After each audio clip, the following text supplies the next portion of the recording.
Bienvenidos a La Barra, a un nuevo programa. El día de hoy tenemos la presencia de un amigo, el ingeniero Enrique Apolo, con quien vamos a hablar específicamente de cómo reactivar la economía en el país y obviamente también en el cantón, ¿no? Por su vasta experiencia y por sus estudios realizados a lo largo de su vida. Bienvenido, ingeniero. Wilmer, gracias. Realmente para mí es un gusto estar en tu programa a través de este medio para escuchar algunas cosas que creo que son importantes, que pueden incidir positivamente en nuestro cantón. Sí, bienvenido. Estaba leyendo en su biografía, estaba leyendo que usted es nacido aquí en Balsas, ¿no? Sí. Nacido aquí en Balsas. Con mucho orgullo. Voy a hablar en términos coloquiales, ensamblado, diseñado y ensamblado aquí. Los estudios primarios los realicé acá en la Escuela Napo Pastaza. Luego, a la edad de 13 años, pues me trasladé a la ciudad de Loja, donde hice los estudios secundarios en el Colegio Bernardo Valdivieso. Posteriormente, los universitarios en la Universidad Técnica Particular de Loja. Y tuve la oportunidad de hacer un posgrado también, que lo realicé en La Habana, Cuba. Ah, ya. ¿Dónde saca el título de? En Cuba. Maestro en Ciencias de los Alimentos, que es en español, y magíster, pues obviamente como lo conocemos más comúnmente. ¿Qué tal la experiencia en Cuba?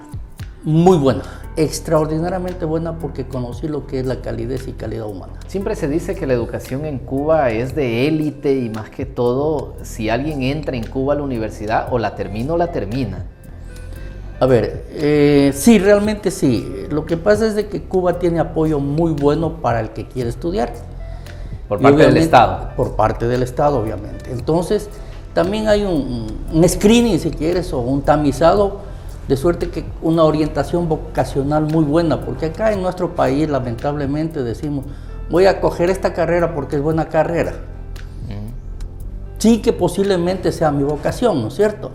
Sino que porque el amigo le gustó, porque fui tal vez motivado por alguien o por los mismos padres, porque le veo, entre comillas, como buena carrera. Para mí no hay ni buena ni mala carrera. Lo que habemos somos malos profesionales. Sí. Y más aún si se estudia lo que no Exactamente. nos gusta. Y esto acá es más grave todavía, porque por yo he escuchado es súper chicos... complejo.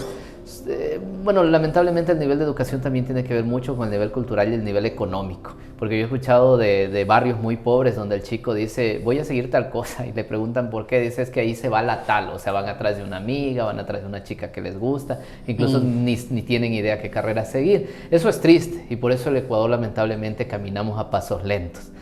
Yo no diría solo Ecuador, Wilber, yo diría Sudamérica, es un poco cultural, porque provenimos de las mismas raíces.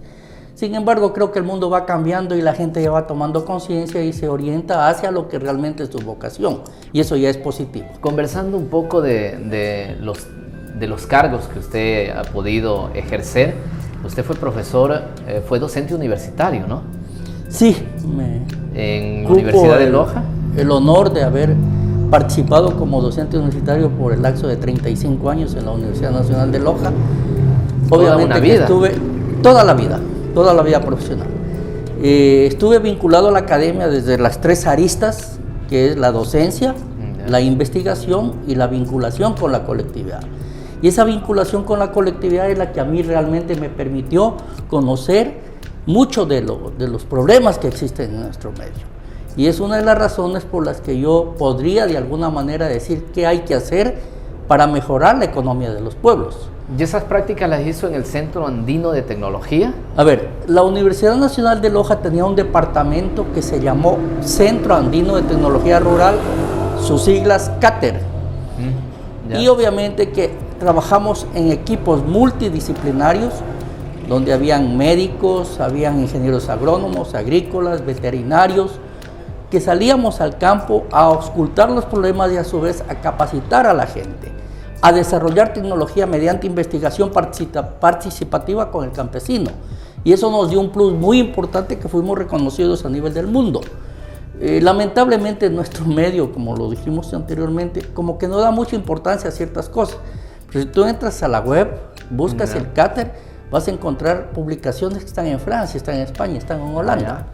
¿Por qué? Porque acá no se los cuajó muy bien, como que no hubo realmente el empeño porque esto salga. 35 años dedicado a la docencia universitaria. Supongo que hay muchas personas de aquí de Balsa, bueno, algunas personas aquí de Balsa que pudieron estudiar en universidad y los encontró usted allá estudiando, ¿no? Obviamente fueron incluso alumnos en algún momento de sus vidas.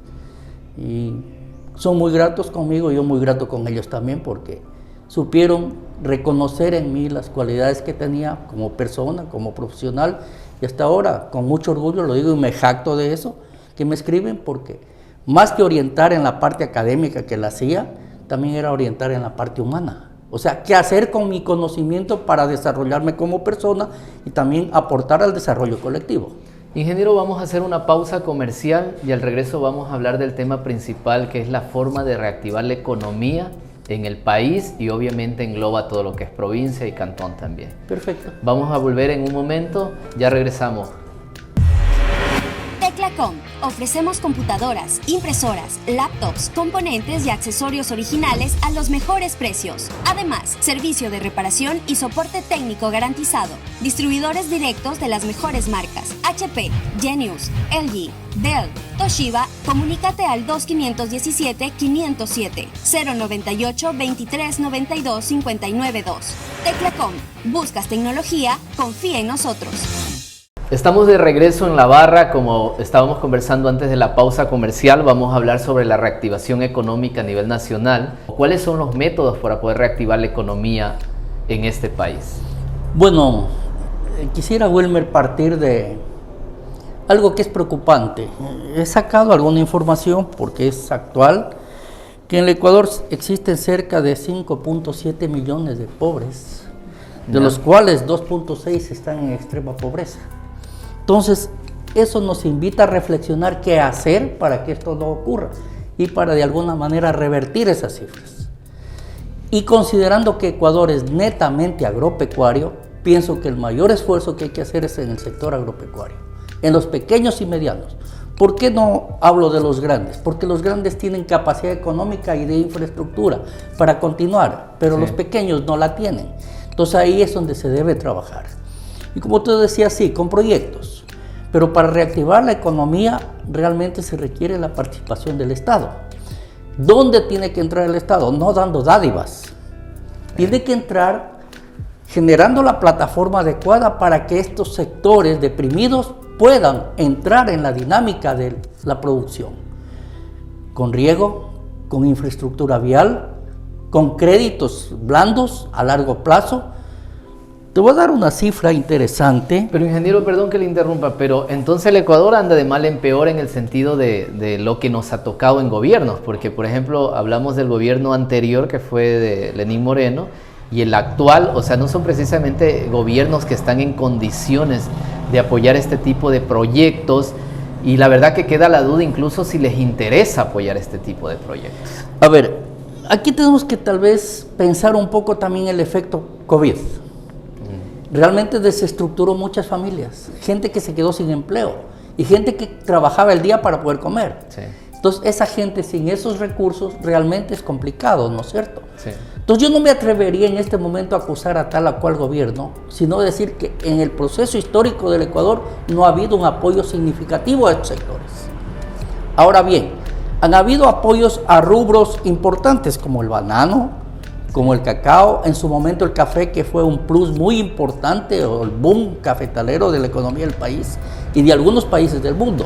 Entonces, centraron la visión ahí y los recursos los metieron por ahí, pero se descuidaron de los otros rubros del pequeño productor que nos da de comer el día a día, las alverjitas, los porotitos, y hablando en términos coloquiales, aquellos que nos llenan la barriguita y son los más deprimidos. Entonces, esos sectores hay que reactivarlos. Y un dato importante que salió la noticia hace unos 4 o 5 meses, el mundo entero está poniendo los ojos en Sudamérica y algunos países africanos como proveedores de alimentos para el año 2035.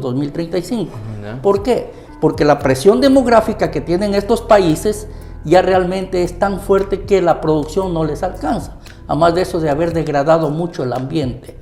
Entonces, aquí hay que armar alguna estrategia para potenciar este sector, obviamente, y lograr que estos estratos bajos de la economía realmente puedan repuntar. Pero ahí hay un dato que también hay que considerarlo. Solos no lo van a lograr. Entonces hay que buscar mecanismos para la asociatividad, cambiar el chip de las personas, que solos es imposible. Incluso en alguna dinámica yo hacía esto con un grupo de personas, golpeen un dedito, no sonaba, golpeen dos, golpeen la mano, suena. Claro. Entonces la unidad hace la fuerza y es donde debemos trabajar. Pero tiene que vincularse el gobierno, no solamente central, sino el gobierno local. Pensar en que no es solamente ir a sentarme en una silla y desde ahí ordenar y ver cucos por todos los lados, ¿sí? Sino que tengo que vincularme con el pueblo e incluso aceptar críticas, porque quien es el que está sufriendo es el pueblo. Se refiere para reestructurar la economía de un cantón como por ejemplo Balsas, hasta donde tengo entendido, creo que en los años 60 el boom era en realidad el café. El café. A partir 50, de los 60. Sí, creo que a partir hasta de los 80 de los 90 como que decae y viene lo que es la productividad avícola y luego la porcina, ¿no? Tiempo después la porcicultura. A ver, si bien es cierto estas dos líneas grandes que tú me hablas ahorita, que es la avicultura y la porcicultura, Sí. han generado recursos, pero también aumentaron la brecha entre adinerados y pobres. Antes era mucho más equitativa la situación. ¿Por qué cree que existía eso? Quizás por un queme importismo de la gente y solamente está monetarizada y no ve el desarrollo como bienestar colectivo. Yo pienso que, a ver, voy a hablar de un término que ocurrió en el país hace unos años atrás, no me recuerdo la fecha exacta, con el banano. Ecuador es considerado uno de los países más productores de banano y exclusivamente concentrado en la provincia del Oro, que le llamamos capital bananera del mundo. Sí. Pero comenzó a producir banano Centroamérica, comenzó a producir banano Colombia y comenzó a menguarle el mercado al banano. Perdimos ya el estatus. Exactamente. Entonces, ¿qué se generó? Dijeron, no más producción de banano, ni una planta más de banano. Y quienes tienen muchas hectáreas tienen que bajar para que el pequeño también pueda trabajar. Hay esa jurisprudencia. ¿Por qué no aplicarla en los otros rubros?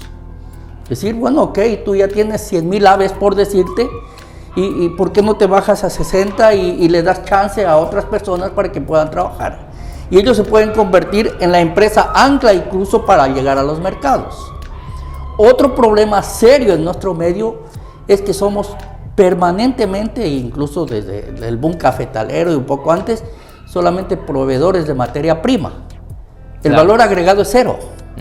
Entonces hay que capacitar a la gente. Tecnificación. Pero hay que capacitar en tecnologías de procesamiento, o sea, toda la cadena de valor, desde la producción primaria hasta el consumidor final. Pero yo creo, y no sé si esté de acuerdo conmigo, que también el propio sistema económico mundial hace que ya no exista este espíritu altruista, como usted mismo dice, de dar paso al pequeño. Mire, por ejemplo, se acusa en todos los cantones, por hablar algo local, ¿no? En todos los cantones de la provincia se habla de que los mayores rubros económicos que salen de ciertas actividades están monopolizadas en 4 o 5 manos, en 4 o 5 empresarios, y el pequeño no tiene la opción de un crecimiento, ya sea en minería, ya sea en sector avícola, porcicultura, o sea, no lo tiene porque es un asunto del que, acaparado el mercado, no le interesa tampoco dar una mano al pequeño productor, a quienes tienen pequeñas granjas, y así se nota bastante egoísmo, porque siempre dicen,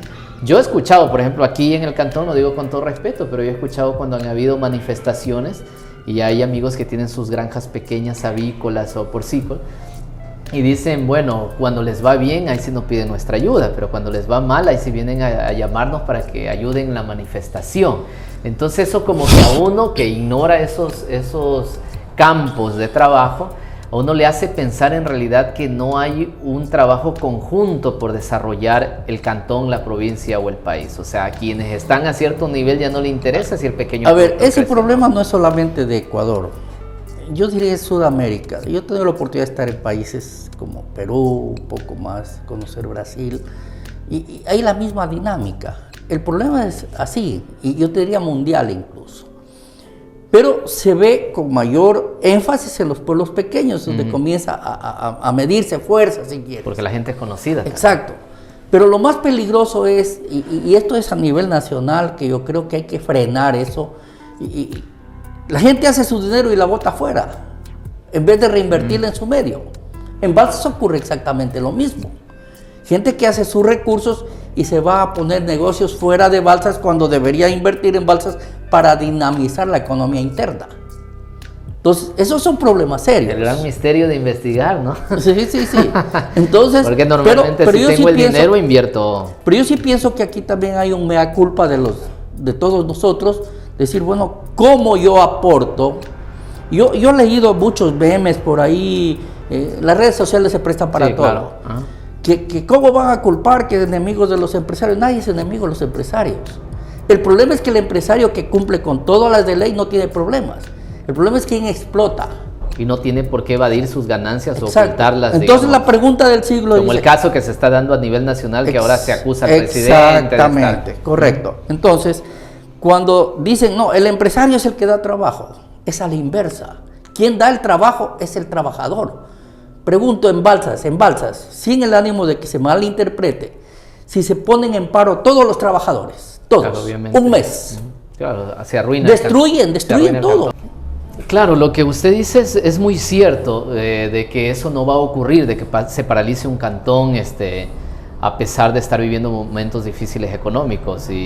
Pero el problema es que también no se paraliza porque, bueno, de alguna manera la gente sí está con la necesidad agobiante de seguir laborando, entonces así el sector no funcione, así sea maltratado el trabajador, pues el trabajador nunca opta por detenerse y prefiere no protestar por sus derechos al miedo de quedarse sin empleo, ¿no? Entonces por eso los capitales de las grandes empresas salen, se invierten en otros lados y bueno, y no hay desarrollo. Ahora, mira, si analizamos este problema en el sector agropecuario es más complejo, pero tienen una posibilidad enorme de hacer presión.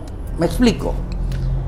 El pequeño productor que produce las papitas, los chochitos, la quinoa, el trigo, la yuca, los platanitos, los porotos, como decimos en nuestros frijoles, se paralizan un mes sin sacar producción a las ciudades. Ellos no se van a afectar porque ellos van a tener que comer. Claro. Más sea con un rotito en su ropa, pero van a vivir. ¿Y la ciudad? Y la pregunta inicial era, ¿cómo hacer para reactivarlo? Sí. Dos cosas sencillas. Primero hay que capacitar a la gente para que sepa, porque el concepto calidad en nuestro medio es muy venido a menos. Sí, es verdad. Entonces la gente dice, no, yo produzco lo que yo quiero. No, yo tengo que producir lo que la gente quiere consumir. Y con calidad. Y con calidad, exactamente. Ingeniero, vamos a hacer una pequeña pausa comercial y al regreso vamos a hablar precisamente de eso, ¿no? De la idea de la reactivación, de los métodos para reactivarse. Correcto. Ya regresamos en un momento. Red Plus, Internet fibra óptica, llega hasta tu hogar. Descarga y sube contenido sin límites. Todos nuestros planes cuentan con menor compartición, velocidad simétrica, tecnología GPON. Plan básico 15 megas, $20. Plan estándar 40 megas, $25. Plan profesional 60 megas, $30. Plan Premier 80 megas, $40. Plan Ultra Plus, 100 megas, $55. Llama ya, 098-2918-100. Red Plus, conectamos tu mundo. Estamos nuevamente de regreso en el programa En la Barra. Como ustedes saben, estamos hablando de un tema muy importante, la reactivación económica. Pero, ingeniero, yo le quiero hacer una pregunta, porque es a veces un poquito complejo para el ciudadano normal entender términos macros. Entonces, ¿cómo podríamos hablar de forma sencilla cómo empezar a reactivar la economía, por ejemplo, de un cantón, ya sea como Piñas, Balsas, Marcavelí? O sea, ¿cuál sería el proceso, según usted nos ha dicho, en base al tema de lo agropecuario, ¿no? Del campo? Es parte de. Porque el Ecuador es netamente agropecuario, pero eso no quita que no se generen otros rubros a través de la ciencia, la tecnología, para generar tecnología. ¿Por qué no hacer computadoras en nuestro medio e importarlas, ¿no es cierto? Mire que hay cerebros, en la robótica, por ejemplo, conozco unos 2 jóvenes en Loja que diseñaron robóticas para prótesis. Sí, incluso de Loja hay unos chicos que ganaron un concurso en History Channel. Exactamente, ¿sí? Entonces, ¿por qué no apoyar esos y comenzar a exportar? Porque lo que necesitamos en un país dolarizado es que entren dólares y no que salgan. Y si estamos comprando todo de afuera, la parte tecnológica, los pocos o escuálidos dólares que tenemos se van fuera. y la economía del país se profundiza negativamente más. El tema está en la educación, en la capacitación, en que los gobiernos inviertan realmente en tecnología, en educación para sus pueblos. El problema no sé si están totalmente interesados, porque le pongo el ejemplo, hace mucho tiempo vinieron unos amigos en el periodo del economista Rafael Correa a dictar unos cursos de capacitación para microempresarios, pequeños comerciantes. Y vinieron a cada cantón, incluso visitaron mi local y con una hojita donde cogían los datos, me decían, ¿no? Usted quiere participar en el curso de capacitación para microempresarios de atención al cliente, de tecnificar sus locales. Y obviamente le puse sí, y se fueron a recorrer otros locales. Como al terminar la tarde, 5 de la tarde, regresa el tipo, que nos hicimos un poquito amigos conversando ahí cuando me pidió los datos, regresa y le digo, ¿cuántos van? Solo tú. Y creo que eran 2 o era solo yo. Entonces fue un fracaso absoluto y se regresó. Y él dijo, ¿sabes qué? Algunos cantones no están interesados en capacitarse en el tema del servicio al cliente, en el tema de tecnificarse, en el tema de formarse con lo básico en lo que es administración, con lo básico en lo que es finanzas. Y entonces uno puede tomarlo a chiste, pero es que en realidad no sé si decir que nosotros somos culpables o realmente somos víctimas de un sistema que nos hace pensar las dos cosas, que nos hace pensar que no es tan importante capacitarnos. Entonces llevamos de forma muy informal todo, incluso la producción agropecuaria. Te voy a contar una anécdota, Wilmer, porque esto me llevó a reflexionar un poco a mi niñez, si quieres.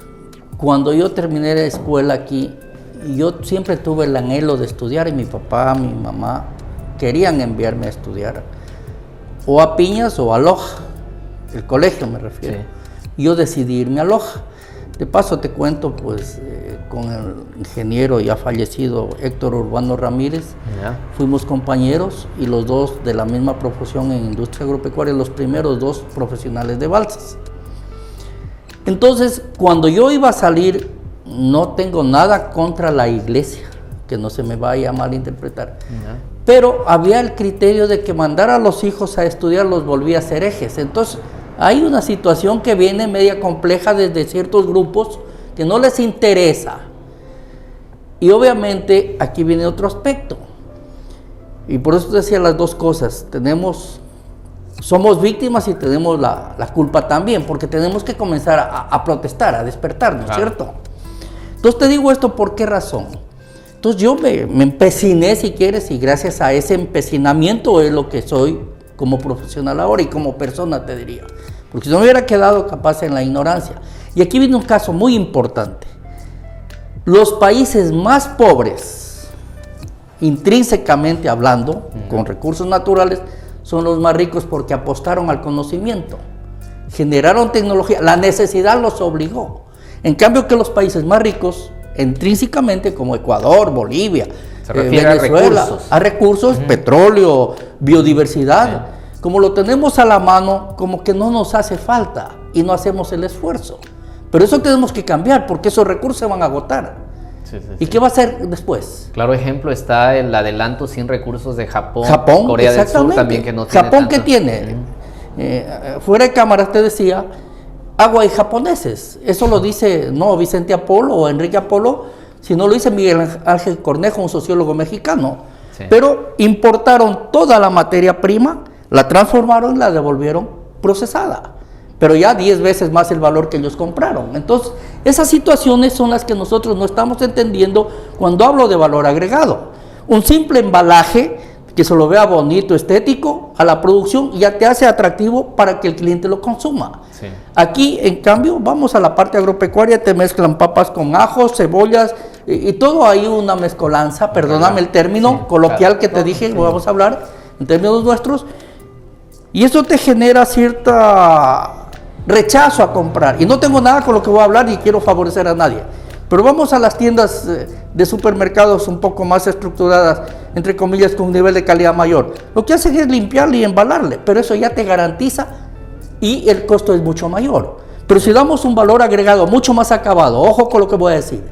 Te comentaban antes que yo tuve la oportunidad de trabajar con algunos gentes de Holanda, de Bélgica, Francia, Inglaterra. Y cada que regresaban a su país de origen, porque trabajaban, venían con misiones de 4 o 5 años acá al país, y regresaban, Vicente, te trajimos el mejor chocolate del mundo. ¿Y de dónde es el cacao? De Ecuador. Sí. Paradójico, ¿no? O sea, llevan la materia prima. Exacto, y te retornan. Entonces, eso significa salir recursos en vez de entrar. Tecnificación, tecnología, entonces, tenemos que hacer eso. Y te voy a dar un referente, y de paso una cuñita, si quieres. Sí. Tengo una sobrina, que es hija de mi hermano Francisco, que tienen café Indera en Loja. Ya. Y ellos comienzan ya desde la calidad, desde la cosecha. Luego el beneficio húmedo con un secado, un despulpado, lavado adecuado, todo fermentaciones. De suerte que 3 años consecutivos han ganado la mejor tasa de café a nivel nacional. Y tienen mercado ya en Japón, en el exterior. Aunque en pequeñas cantidades, porque a veces los recursos, pero es ahí donde tenemos que apostar. Pero ahí volvemos al origen. Supongo que quien está a cargo de ese emprendimiento, de esa empresa, tiene el conocimiento necesario para más poder que eso, hacer la tiene las tecnificación. ganas. A ver, yo alguna vez hacía una consulta a los estudiantes, o una pregunta más que consulta. ¿Qué se requiere para ser un empresario? Todo el mundo me dijo dinero. Le dije, no es lo más importante. Son las ganas de quererlo hacer. Cuando tú tienes esas ganas, los recursos los buscas con un buen proyecto y salen. Es eso lo que ocurrió con ellos.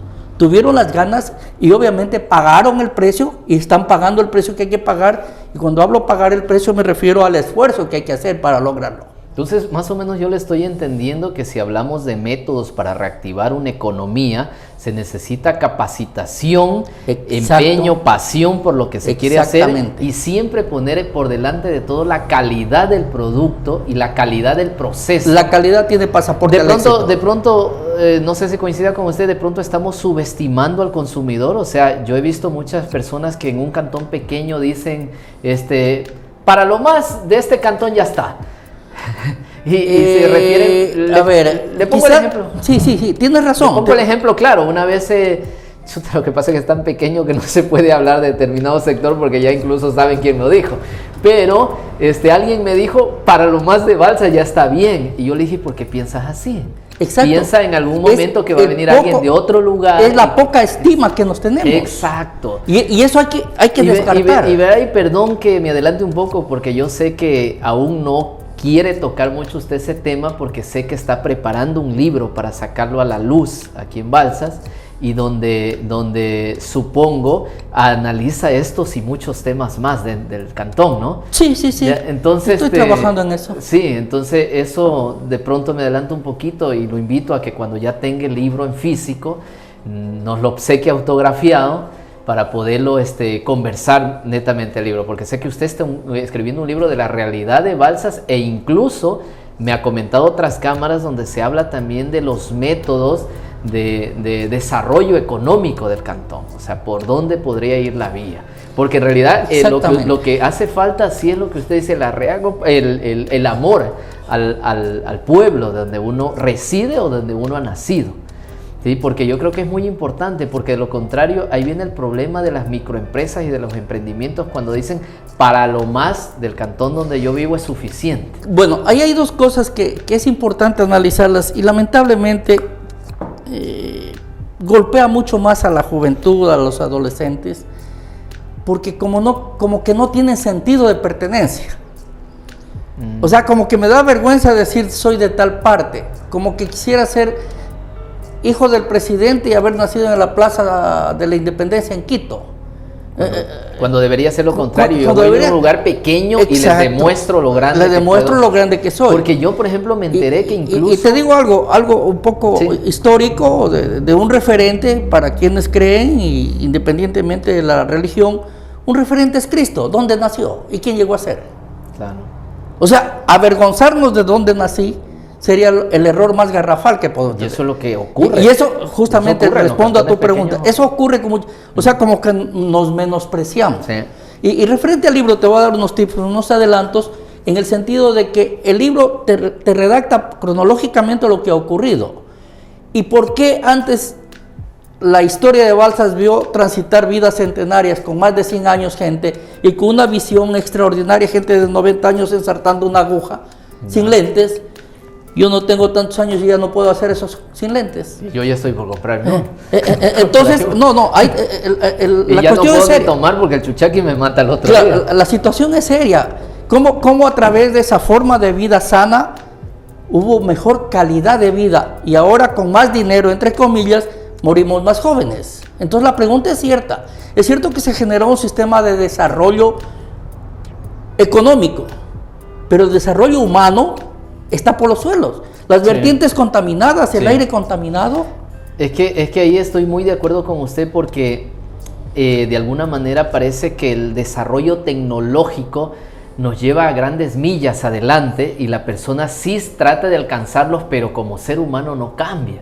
Entonces el problema es que la tecnología, para quien tiene los recursos, la implanta, hace fortuna, el dinero genera dinero y al final hay otras personas que no pueden adaptarse porque el adaptarse a la tecnología requiere demasiado esfuerzo. Y a veces nos enfermamos enfoque. por hacer dinero y no vivimos. Y cuando acordamos nos cayó la tarde y ya no existimos. Claro. Entonces, yo quiero comentar esto porque en el libro se narra parte de esa cronología de la vida humana. Antes eran mucho más sociables, había la minga, mucho más solidarios, el altruismo era mucho más fuerte porque había ese espíritu de crecer conjuntamente. Entonces, el amor a la tierra. El amor a la tierra. Entonces, la apertura de la vía para salir fuera de balsas, porque antes se lo hacía con acémilas, no era carrozable, se lo hizo a pico y pala con esfuerzo, donde las esposas, las hermanas, los hijos, mujeres me refiero, estaban ahí atrás de los maridos, de los hermanos, preparando los alimentos para poder salir. O sea, ahora se altruista todo el mundo. Exacto, ahora se cae un árbol en una vía y nadie lo retira y que venga el alcalde a retirarlo. Ahora entonces cambiemos ahora el chip. se cae la pared de una escuela y gente con mucho poder no puede no regala $1. Regalar $1,000, $2,000, si arreglen eso. Exacto. Que le va a caer a algún niño y lo va a matar. Yo he visto muchas cosas, ingeniero, y perdón que lo interrumpa, pero yo me hago una pregunta y digo, bueno, hay personas como usted que han tenido la oportunidad de prepararse, que tienen de alguna manera claro el sistema de desarrollo económico del cantón. Y mi pregunta es, ¿han encontrado el espacio para ponerlos en práctica? ¿O qué requiere y por qué no se pone en práctica determinadas cosas como asesoramiento a emprendedores, como tecnificar al pequeño comerciante, darle, digamos, capacitación de atención al cliente, etcétera? Por lo que usted dijo, el grande no lo necesita, el grande tiene dinero, pero el pequeño necesita formación gratuita. Te voy a contar una anécdota, porque también es formación y capacitación. Hay que diferenciar las dos cosas. Formación son los valores que yo tengo, ¿no es cierto? Sí. Y la capacitación puede ser científica, pero sin valores, ¿no es cierto? Claro. Entonces tienen que ir de la mano las dos cosas. Tuve una experiencia en algún momento que hice alguna gestión cuando aún estaba en la universidad en Quito y me atendió una chica, te la cuento esta como anécdota. ¿Ya? Y yo tenía que ir de las Naciones Unidas, donde fui primero, donde me atendió la chica esta, a otro lugar, en ese tiempo una ala del MAGAP, que era el PRONSA, pero yo no ubicaba el PRONSA. Iba a hacer a gestionar un proyecto de desarrollo. Y había sido tras del MAGAP, en ese edificio alto que hay en Quito, una calle pequeñita que yo no lo ubicaba. Bueno, pero ¿cuál es la anécdota que te quiero contar? Cuando yo llegué de donde la chica me dice, tenga la bondad, siéntese, muy amable. Primerito que me brindó fue un cafecito con Quito frío y toda esa cuestión. Entonces le digo, niña, verá, mañana paso por aquí retirando la respuesta y todos los documentos que estaba gestionando ahí en las Naciones Unidas. Le digo, ayúdeme porque no consigo esta dirección. Allá. Dice, ya le tengo. Entonces le digo, niña, entonces me voy. No, tranquilo, ya está el taxi esperándolo afuera. O sea, la calidad de servicio. La calidad de servicio tenemos que cambiarla independientemente de la actividad productiva que tengamos. Sí. Porque el mejor aliado de todo negocio, sea cual sea, ¿quién es? El cliente. Sí. Y tenemos que responder a esa demanda. Pero ¿quién es ahí donde debemos capacitar, lo que tú acabas de decir, atención al cliente. Pero también tenemos que capacitar en producción, una producción limpia, que mejor productividad, ¿sí? ¿Cómo darle el valor agregado en toda la cadena de valor, embalaje, transporte? ¿Cómo se podría empezar eso en un cantón pequeño como como Balsas, como Piñas, como Alcalde? Formando grupos que quieran hacerlo. Aquí hay otra situación que hay que conocerla. A veces cuando trabajamos en instituciones públicas como que nos exigen, para darles apoyo a eso tenemos que reunir 50 gentes y los obligamos ¿sí? 5. Más bien tenemos que demostrar con el ejemplo que eso funciona. Entonces yo prefiero que sean 5 y no 50, pero 5 que quieran y demostrarles a los demás y dejar las puertas abiertas para que se vayan sumando. Entonces, ¿por qué el fracaso de muchos de estos programas que han tenido, como el MAGAP? Es que para que haya esta situación requiero 50 agentes. Termina la capacitación y se estaban durmiendo. ¿Asimilaron? No. Entonces es preferible buscar gente que quiera. Que esté motivada. Que esté motivada y que con ellos podamos demostrar. Entonces, primero capacitación, segundo capacitación y tercero capacitación. De ahí sí podemos ir con un cuarto, que son créditos, correcto, a largo plazo. Ese es otro problema, ingeniero. O sea, por ejemplo, el pequeño comerciante, el pequeño emprendedor tiene acceso a créditos, pero a unas tasas de interés que a eso voy. Y justamente eran las tremendamente... cifras y te las voy a dejar porque son frescas. Mientras el nivel de pobreza crece en el país, que te daba las cifras hace un rato, que estamos hablando de cerca de 7 millones de pobres. La banca solamente en el primer semestre de este año 2000, el Banco de Pichincha tuvo utilidades por 50.1 millones. El Banco de Guayaquil 33 millones. Y así hay una escala de valores. Mientras esos intereses sean usureros, mientras esos intereses realmente no te permitan el desarrollo, tenemos que llegar a intereses de un dígito. Claro. Acá estamos por el 20% en algunos casos, ya está más. Alguien me comentaba los tasas de interés de los créditos en China que son casi bajísimos. Son bajísimos. Entonces es una forma donde el Estado tiene que regular. Y otra cosa que yo algún rato decía, no sé, en el COTAP hay alguna cosa muy pequeña, tenemos que reestructurar esas leyes, reformarlas para decir, a ver, tienen la obligación de invertir un tanto por ciento en capacitación en sus jurisdicciones. ¿Se refiere quién? ¿A los empresarios de sus ganancias? No. A las administraciones locales. A las administraciones. Y ahí se puede hacer pactos con estos jóvenes. El problema está ¿Y por qué hablo de pactos? A ver, señores, si queremos que esto funcione, ustedes tienen que costearnos este tipo de capacitaciones. El problema, verá, que en cantones pequeños y a nivel nacional, lo que usted dijo hace un momento, o sea, para dar la capacitación primero requiero 50 y luego ¿quién me garantiza que me va a dar el voto? Si no, no hago ningún curso, si no, no hago ninguna ayuda. Y créame que si los cantones se han desarrollado, realmente a veces ha sido por la inversión privada y el interés de los ciudadanos. A ver, yo quisiera decirte, Wilmer, y quiero decirle en voz alta, todas aquellas autoridades que piensan así como tú dices en este momento, debería acabarse el periodo y regresar a donde fueron origen, en el anonimato, porque no deberían estar ahí. Política no es bandera, símbolo. Política es lo que tú dijiste, altruismo es servicio, ¿sí? Generar condiciones para que todos vivamos bien. Esas son los lineamientos, las directrices dentro de la política. Pero acá se ha politizado la politiquería, que es otra cosa. Entonces, quiero meterme a este partido porque tiene las posibilidades de ganar y ahí me va a tocar tanto. Claro. Así no funcionan las cosas. Pero, a ver, no quiero ser pesimista. No va a ocurrir mucho tiempo que esto se va a revertir, porque la presión, escuchemos lo que está ocurriendo día a día en las calles de Guayaquil, el sicariato, es lamentable. La pregunta es ¿por qué? ¿De dónde nace? Corrupción, falta de empleo. Exacto, no ha de ser porque el país está bien. No. Ha de ser porque algo está fallando. Lo que pasa es que esto sí, yo lo vivo casi gritando a todo el mundo que les digo, no pueden preocuparse del bienestar individual. O sea, yo tengo plata, a mí me va bien, mis hijos estudian en buenas universidades, el resto muérase. No pueden hacer eso porque luego tendrán que construir muros gigantes para protegerse de la gente que afuera muere de hambre y está desesperada. Volvemos a lo que no tiene educación. Volvemos a lo que te dije al inicio. Claro. ¿Cómo debemos conceptualizar el desarrollo? Desarrollo debemos conceptualizarlo como bienestar colectivo, donde tú puedas dormir con la puerta abierta y no pasa nada.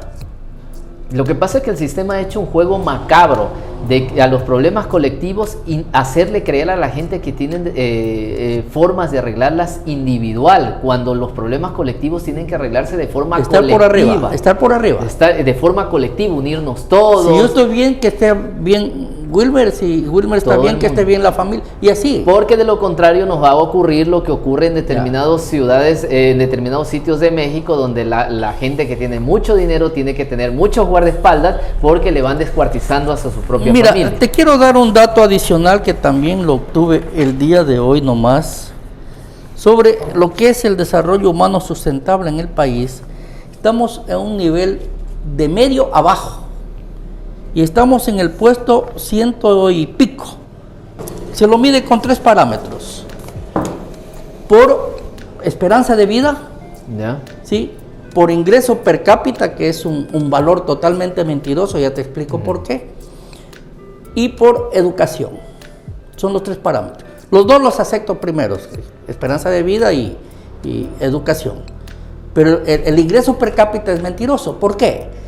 Porque es el PIB, o el ingreso total nacional, que entra dividido por el número de habitantes. Y hay 4 magnates que tienen el 90% del dinero, Y el se lo resto divide no para le los queda demás y nada. aparecemos como que... Ese es Eso sí es verdad. un índice mentiroso. Sí. En el mundo y en el país es En el mundo. notable. 4 familias Exacto. desayunan en Miami y comen en Beverly Hills. Exactamente. Y el pobre ni para pagar el arriendo. Exacto. Entonces, ¿qué tenemos que hacer ahí?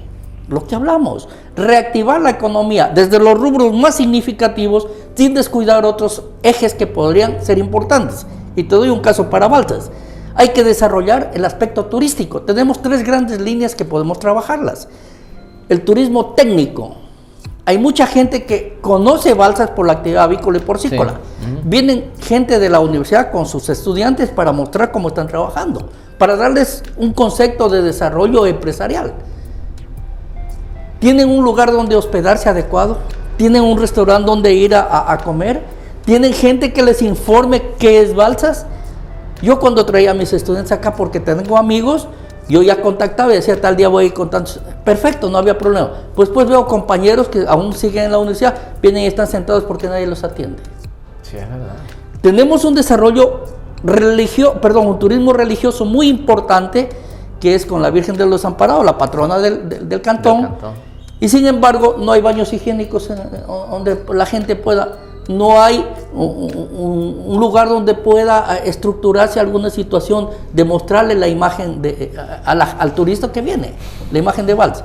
Y obviamente he estado viendo que ustedes como programa están haciendo unas cosas muy interesantes, les felicito. El turismo paisajístico, hay lugares hermosos, pero con la actividad avícola y porcícola, como la estamos manejando, ese paisaje se está acabando. Porque yo antes bebía aquí en esta quebrada que cruza Balsas, me bañaba y bebía agua y no me hacía daño. Ahorita no puedes pasar ni por ahí. No, o sea, lo estamos matando a Balsas. Están los sobre peces como en Springfield. Sobre pretexto de hacer dólares. Entonces, ¿eso es desarrollo? La pregunta para mí es no. De todo este desarrollo, de todos los métodos para desarrollar económicamente un cantón y todo, realmente se necesita gente con un pensamiento lúcido y altruista, pero dentro del poder. Por supuesto. Y el problema es, por ejemplo, yo escucho que usted tiene planes de desarrollo, proyectos, experiencia en eso, pero no ha intentado ingresar, por ejemplo, en la vida pública, en la vida política, en la administración pública, como para poder desde ahí poder canalizar porque yo lo veo muy difícil desde el punto de vista como ciudadano común. O sea, yo tengo muchas ideas, quiero hacer muchas cosas, pero no, si no tengo el poder político, no tengo el poder económico, tampoco es que puedo hacer mucho más que presentar proyectos. Tal vez, y no lo digo por este cantón, sino por todos, tal vez administraciones que no les interese. Entonces la pregunta es, con tantas ideas buenas, con tantos proyectos, pero ¿cómo las intento poner en práctica si no ingreso a la línea del sector público? Es un poco complejo, te lo voy a responder, pero en cambio muy simple. No solamente esa es la arista donde se puede incidir. La pandemia me frenó, yo vine con todas esas ilusiones y me dediqué más al libro, que un pocos días más adelante va a salir. Y ahí hago una crítica muy fuerte sobre el sistema y lo que fue antes. Pero se puede incidir desde afuera. Mi interés es generar grupos de líderes barriales que vayan conformando esta estructura, para desde ahí presionar a quien vaya arriba.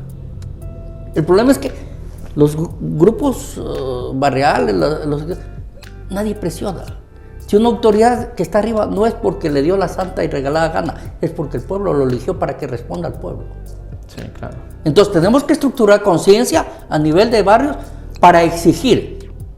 Es una forma Pero de hacer. ¿existe el interés de los líderes barriales Sí, por eso? si tú lo trabajas, sí. Porque normalmente se dice que toda revolución, bueno, hoy mental, ya no se habla de las revoluciones armadas, pero de las revoluciones mentales en realidad son apagadas inmediatamente con el hambre. O sea, quien atraviesa una, al revés, una situación difícil, el hambre te va a despertar. pero cuando ya tocamos fondo.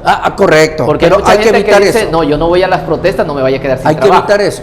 Pero Claro. si comenzamos a gestionar y hacerles entender que lo que se está haciendo desde la cabeza administrativa pública no está bien, pues la gente va a entender. Porque le pongo un ejemplo con el tema de la seguridad en Guayaquil. Se les decía, bueno, por lo menos cada quien a su alrededor, se les decía, el problema de las cárceles va a salir a las calles. El problema es la situación delincuencial, el problema que se estén descabezando, me perdonen el término, allá adentro los presos, va a salir a las calles porque se está corrompiendo y pudriendo todo el sistema, ¿no? La gente, no, que se maten entre ellos, no importa que un preso descabece al otro, por mí mejor. Bueno, ahora la gente en Guayaquil que decía eso está entendiendo porque ya está tocando fondo. Acaban de matar a un niñito. Un problema que quizá mucha gente diga, y los que nos ven por este programa diga, bueno, no, a mí no me interesa.